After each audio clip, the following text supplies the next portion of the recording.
Hello friends, स्वागत है आपका आपके अपने चैनल स्टडी विद कविता में। तो आई होप आप सब बहुत अच्छे होंगे और आपकी तैयारी भी बहुत अच्छी चल रही होगी।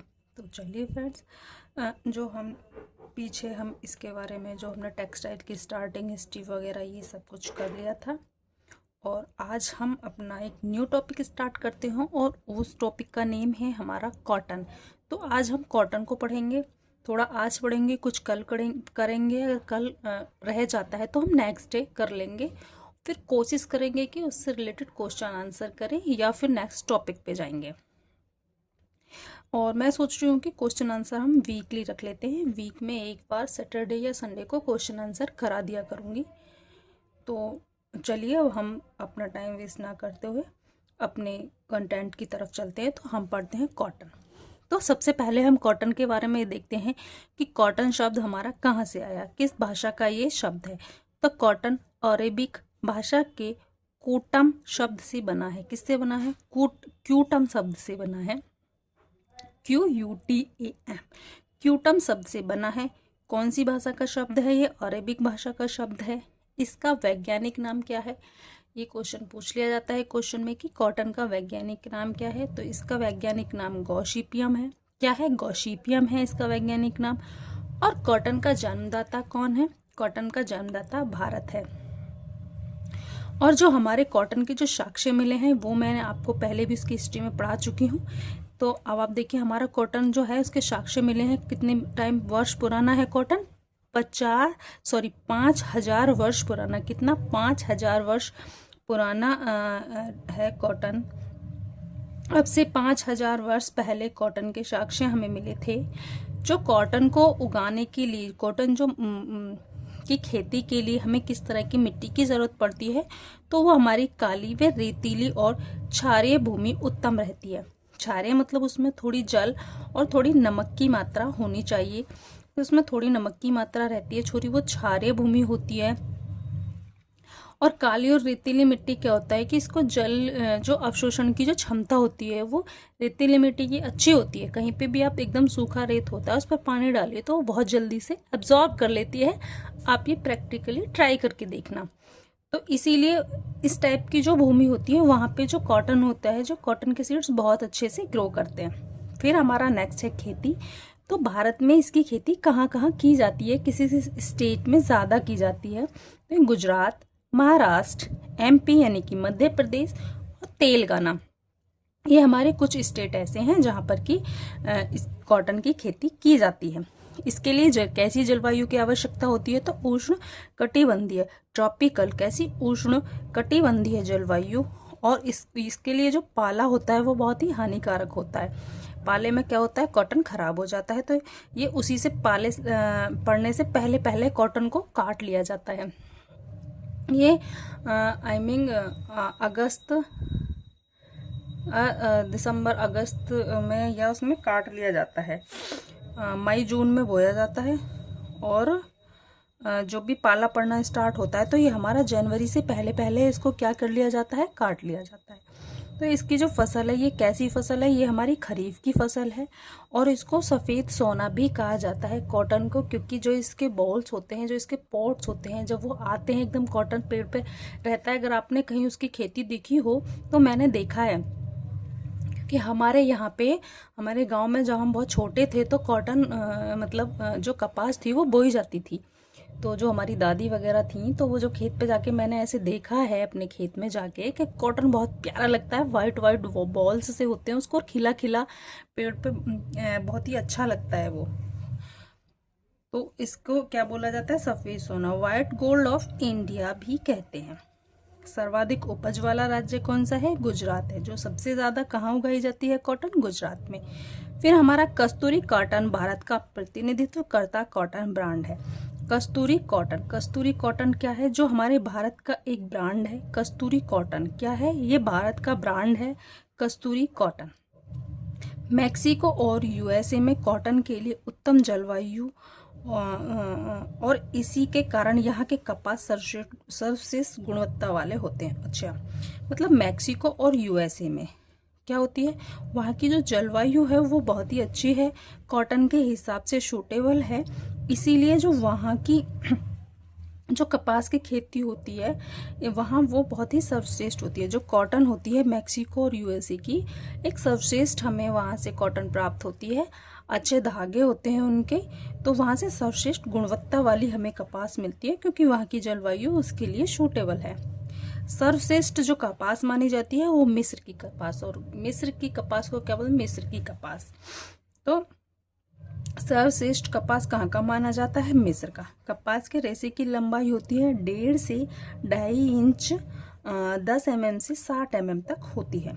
अमेरिका कपास की लंबाई, अमेरिका की जो कपास है उसकी लंबाई 3 इंच तक होती है, इसीलिए तो वो सर्वश्रेष्ठ मानी जाती है। जो अमेरिकन कपास की जो लंबाई कितनी होती है, 3 इंच होती है। और शायद जो हमारा मिस्र का होता है ये शायद 4 इंच तक होती है, इसकी थोड़ी और भी अच्छी होती है, इसको अच्छा माना जाता है। कपास के छोटे तत्वों को नाइल कहते हैं। पीली लौ के साथ कागज जैसी गंध देता है। जब हम कॉटन को या आप कागज को इसको जलाइए, कोई भी कॉटन की जल से, तो जो उसमें से आग निकलती है, जो उसकी ज्वाला होती है वो कैसी होती है, पीली पीली होती है, पीली लौ के साथ। और जब उसकी राख बन जाती है तो राख उसकी कैसी होती है, ग्रे कलर की होती है, फुल फुली सी होती है। आप उसको ऐसे करेंगे तो बहुत ही फुल फुली सी होती है, यानी कि वो दूसर फूली फूली दूसर जैसी होती है, ग्रे होती है। और वो कागज, और उसमें से गंध कैसी आती है, कागज जैसी आती है।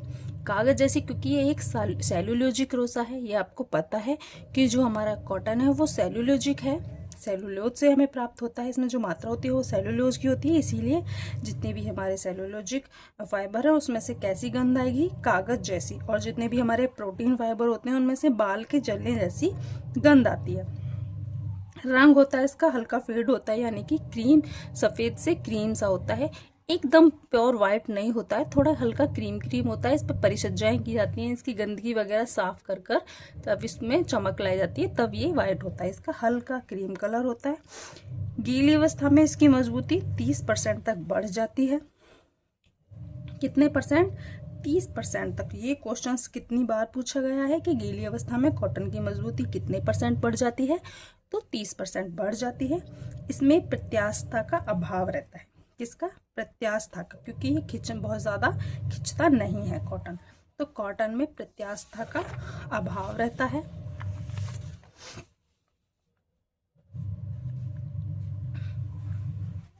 एक मिनट रुकिए फ्रेंड्स, मैं इसको पेज को थोड़ा सा सेट कर लेती हूँ। बस आप मेरे को ये बता देना कि विजुअल हो रहा है आपको या नहीं हो रहा है। मेरे हिसाब से अब आपको अच्छे से विजुअल हो रहा होगा सारी चीज़ें। तो हम नेक्स्ट देख लेते हैं। जो इंग्लैंड में 13वीं शताब्दी में कपास का उपयोग मोमबत्ती बनाने में किया जाता था। ये क्वेश्चंस बन सकता है, हालांकि ये मतलब बाहर का इस टाइप के भी क्वेश्चन बने नहीं है, पर बाई चांस बन जाए तो मैंने इस टाइप के सारे, मैंने एक पॉइंट भी नहीं छोड़ा है। आप कोई भी एग्जाम दीजिए, जो मैंने आपके ये नोट्स हैं, मेरे हैंड रिटन नोट्स हैं, मैंने खुद बनाए हैं, मैं इनको अभी साथ के साथ ही तैयार कर रही हूँ, ये एकदम अपडेटेड है। तो जो इंग्लैंड में 13वीं शताब्दी में कपास का उपयोग किसके लिए होता था, मोमबत्ती बनाने के लिए किया जाता था। और मैक्सिको और संयुक्त राज्य अमेरिका में पाए जाने वाले कपास का अधिकांश भाग अपलैंड कपास के नाम से जाना जाता है। ये क्वेश्चन हमारा बन सकता है कि मैक्सिको और यूएसए या संयुक्त राज्य में पाए जाने वाला कपास का अधिकांश भाग किसके नाम से जाना जाता है। तो किसके नाम से जाना जाता है, ये हमारा अपलैंड के नाम से जाना जाता है, अपलैंड कपास के नाम से जाना जाता है। रंगों को पक्का करने के लिए नमक और फुटकरी का प्रयोग किया जाता है। और हाँ, अभी मैं इसमें और भी कुछ ऐड करूंगी रंगों से लेकर के। हमारे जो अलग अलग कंट्रीज हैं वहाँ की जो जलवायु के हिसाब से जो कपास का रंग भी थोड़ा थोड़ा अलग अलग होता है, तो किस जगह की कपास का रंग कैसा होता है वो आगे मैं मेंशन कर दूंगी। तो रंगों का पक्का करने के लिए नमक और फुटकरी का प्रयोग किया जाता है। स्वास्थ्य की दृष्टि से उत्तम होता है। कैसा होता है, स्वास्थ्य की, क्योंकि ये नेचुरल फाइबर है, तो हमारे इसमें कोई भी केमिकल वगैरह यूज नहीं हुआ है। तो अगर हम इस कॉटन्स को यूज करते हैं, कॉटन्स के कपड़े पहनते हैं, तो ये हमारी हेल्थ के लिए अच्छे होते हैं। और कोई भी इनका सिंथेटिक वगैरह केमिकल नहीं है, तो बॉडी पे ये आराम देते हैं और रैशेज वगैरह भी नहीं होते हैं, इतने चांस नहीं होते हैं। और परिपक्व कपास की ऐंठन 150 से 300 प्रति इंच होती है। घुमाव यानी कि TPI ट्विस्ट पर इंच, क्या होती है TPI की फुल फॉर्म? ट्विस्ट पर इंच। और इसको थ्रेड पर इंच भी कहीं कहीं देखा जाता है। जैसे यह धागे यान के 1 इंच की लंबाई को लंबाई में घुमाव ट्विस्ट की संख्या को मापता है। ट्विस्ट पर इंच TPI क्या क्वेश्चन बन सकता है कि TPI हमारा किसकी माप के लिए काम आता है? तो हमारे जो धागे की संख्या को मापता है। किसको? धागे की संख्या को मापता है, तो ट्विस्ट पर इंच। और जो हमारा जैसे कि अगर हमारा कहीं आ जाए थ्रेड पर इंच, थ्रेड पर इंच मतलब कि कपड़े के धागे की संख्या को माप, बस। तो इनमें थोड़ा सा फर्क है। और कपास को जब NaOH यानी कि सोडियम हाइड्रोक्साइड के घोल में फुलाया जाता है तब इसका अनुप्रस्थ काट वृत्ताकार हो जाता है। कैसा हो जाता है? वृत्ताकार हो जाता है।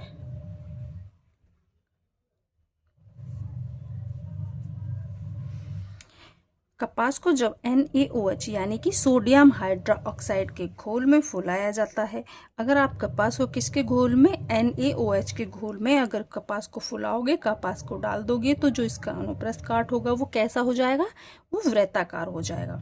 और जो हमारा केंद्रीय कपास अनुसंधान है वो कहाँ पर है? नागपुर महाराष्ट्र में। कहाँ पे? नागपुर महाराष्ट्र में। क्या है? केंद्रीय कपास अनुसंधान। ध्यान देना, जो केंद्रीय मतलब कि केंद्र यह कपास अनुसंधान तो हमारा है नागपुर महाराष्ट्र में। और कपास विश्लेषण प्रयोगशाला, जहाँ पे कि विश्लेषण प्रयोगशाला मतलब कि उसकी किस्म को की जो प्रयोगशाला है, जहाँ पे उसका गुणवत्ता की जांच की जाती है, उसकी जो प्रयोगशाला मतलब उसका लैब, जो कपास की जो एक विश्लेषण लैब है, प्रयोगशाला है, वो कहाँ पे है? मंगोटा महाराष्ट्र में। कहाँ पर है? मंगोटा महाराष्ट्र में है। कहाँ पर? मंगोटा महाराष्ट्र। हमारे कपास की विश्लेषण लैब प्रयोगशाला है मंगोटा महाराष्ट्र। और केंद्रीय कपास अनुसंधान कहाँ है? नागपुर महाराष्ट्र। इन दो चीज़ों पर फोकस करना क्योंकि इनमें कंफ्यूजन हो जाता है। विश्वव्यापी रेशा मानव मित्रवत रेशा कहते हैं। उत्पादन सबके लिए उत्पादन मतलब कि जो इसका उत्पादन है उसके लिए कितना टाइम चाहिए, मतलब जब इसके बीज हम बोते हैं कपास के, तो कपास की बुवाई से लेकर और कटाई तक का जो समय लगता है, इसके लिए लगातार 200 गर्म दिन, कैसे गर्म दिन, या 1 वर्ष भी लग सकता है। अच्छी पैदावार हेतु बीज बोने के समय अधिक वर्षा की आवश्यकता होती है। अगर एक अच्छी पैदावार तब भी बहुत अच्छी पैदावार होती है कि जिस टाइम अगर हम इसकी रोपाई कर रहे हैं, बीज को बो रहे हैं, अगर उस टाइम पे वर्षा अच्छी हो जाए तो इसकी पैदा कैसी होगी? अच्छी होगी। और 1 से 2 हफ्ते में इनके जो बीज है 35 दिन में, 2 हफ्ते में नहीं, सॉरी, इसके जो बीज हैं वो निकल आते हैं। और ऐसे बिखेर के इसके बीजों को नहीं बोना चाहिए, एक लाइन में, एक रो में इसके बीजों को बोया जाता है। इसकी बुआई 15 अप्रैल से मई तक होती है। कब होती है? मई में होती है, मतलब कि अप्रैल से मई में इसकी बुआई होती है। और दिसंबर से जनवरी में इसकी कटाई होती है, क्योंकि जनवरी में पाला पड़ता है तो ये उससे पहले पहले काट लिया जाता है। तो दिसंबर जनवरी में क्या हो जाती है? इसकी कटाई हो जाती है। कपास के पेड़ की लंबाई 3 से 6 फीट होती है। किसकी? कपास के पेड़ की लंबाई 3 से 6 फीट होती है। इसमें जल अवशोषण क्षमता अधिक होती है। परिणाम स्वरूप इस मिट्टी से लंबे रेशे वाले कपास का उत्पादन होता है। इसमें मतलब किसमें? इसमें ये थोड़ा सा यहाँ पे गड़बड़ हो गया है। इसका मतलब है कि जिस मिट्टी की जल अवशोषण क्षमता अधिक होगी, जिस जगह की जल अवशोषण क्षमता अधिक होगी, वहाँ की जिस मिट्टी की जल अवशोषण क्षमता अधिक होगी, उस मिट्टी में लंबे रेशे वाली कपास का उस उत्पादन होगा, यानी कि हमको एक सर्वश्रेष्ठ और उत्तम कपास मिलेगी। सबसे पहले सन 1858 में कोलकाता में सूती मिल का कारखाना खुला था। तो सबसे पहले जो हमारा कॉटन का कारखाना खुला था वो कहाँ पर खुला था? 1858 में कोलकाता में खुला था। कहाँ पे? 1858 में कोलकाता में। तो फ्रेंड्स, आज हम इसको यहीं तक रहने देते हैं। नेक्स्ट, इससे आगे हम कल की वीडियो में पढ़ेंगे कि जो इसका कपास का एक क्रम है वो हम पढ़ेंगे। और जो अभी कपास का संगठन है कि किस किस से हमारा मिलकर बना है, वो सारा हम देखेंगे। और उसके आगे इसके मतलब लोचदारता और मजबूती, डेंसिटी, ज्वलनशीलता जो भी है वो हम आगे नेक्स्ट वीडियोस में देखेंगे। तो प्लीज़ फ्रेंड्स, आप इस क्लासेस को ज़रूर देखिए और इसको बहुत ज़्यादा से ज़्यादा प्रमोट करिए, ज़्यादा से ज़्यादा शेयर करिए, ताकि मैं और भी अच्छी अच्छी क्लासेस आपके लिए ला सकूं। देखिए मैं बिल्कुल ये YouTube पर एक तरफ से और इतना ज़्यादा मतलब एक एक पॉइंट मैं इतनी मेहनत से एक एक पॉइंट मैं लिख रही हूँ, कुछ नहीं छोड़ रही हूँ। इसीलिए कभी कभी बीच में क्लासेस भी मिस हो जाती हैं, क्योंकि इधर सारी बुक्स देखना, पूरा कंटेंट देखना, कभी कहीं से देखना, तो ये सारा मैं एक एक चीज़ें छाँट छाँट कर लिख रही हूँ, क्योंकि एक बुक में सारी चीज़ें नहीं अवेलेबल होती हैं, तो इनमें थोड़ी सी मेहनत लगती है।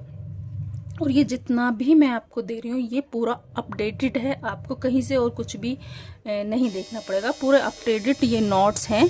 तो प्लीज़ आप इन नोट्स को ज़रूर देखिए और इन वीडियोस को बहुत ज़्यादा से ज़्यादा शेयर करिए और फ्री क्लासेस का मज़ा लीजिए। तो चलिए, चैनल को लाइक करना, सब्सक्राइब करना, शेयर करना ना भूलें। थैंक यू, मिलते हैं कल की वीडियो में। Bye bye.